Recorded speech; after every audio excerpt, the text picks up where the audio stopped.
know someone like this in your life, but there's always that one person who no matter how aware you make them about a problem or a situation or maybe something that they've done that someone maybe didn't like, or maybe they did like, but you just want to let them know about it. It's always that one person who takes no action, makes no change to their behavior, despite having all of the information you'd think they'd need to do so.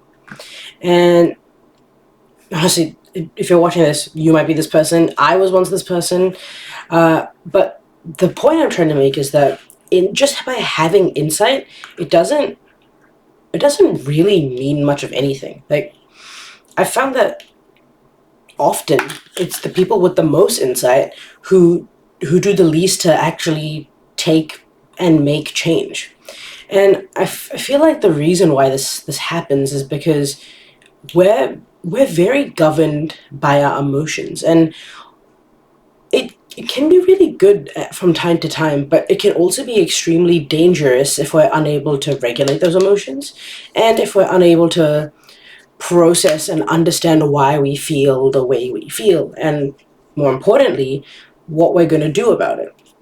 Now, the other point that I want to make is, yes, we are governed by our emotions, and often those can fluctuate a lot.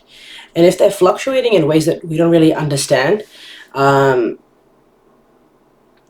and can't really comprehend, then it becomes a big problem, especially when those emotions actually contradict what we actually want. So even if someone has like a perfect outcome in their mind, and maybe they really want to change the way they're going about something, they might not be able to because of how their brain is interpreting it, how they're interpreting it.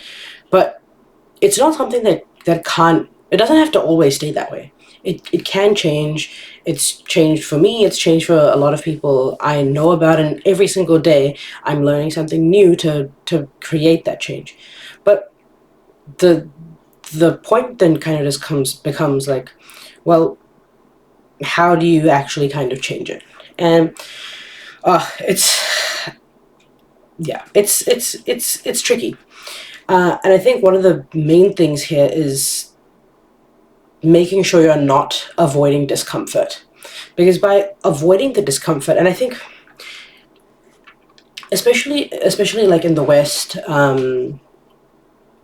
we often have like, we often want to of course take very good care of our mental health. It's something that's become far more prominent and important in the last couple of decades, as opposed to, I don't know, like 100 years ago, when it wasn't even considered something that was real or whatever. However, sometimes I feel like we've kind of confused taking better care of our mental health with completely avoiding discomfort.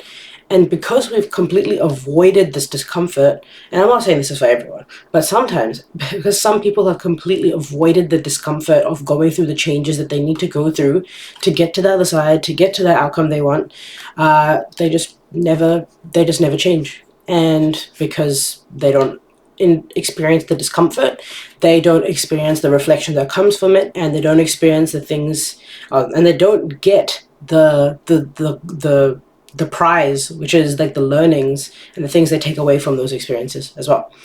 And that is why some people will just never change.